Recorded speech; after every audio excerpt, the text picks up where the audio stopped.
دیدی چقدر سریع حرف فشار رو به رو ورداشت؟ چابکی یعنی همین. تمرینایی که براتون طراحی شده رو با دقت ببینید.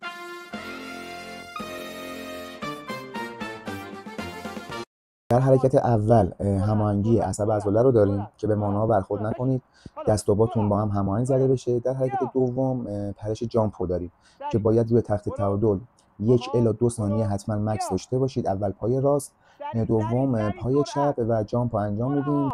یالا ماما ریز ریز ریز. آها خوبه.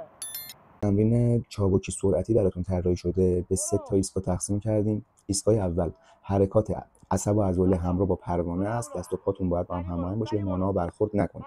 حرکت دوم حرکات چابکی از پا بوکس، به طوری که باید بشینید مرکز ثقلتون پایین باشه و به چهار سر رانتون فشار بیاد. به روبرو توجه میکنید و بعد سرعت که ادامه مسیر رو پیش ببرید.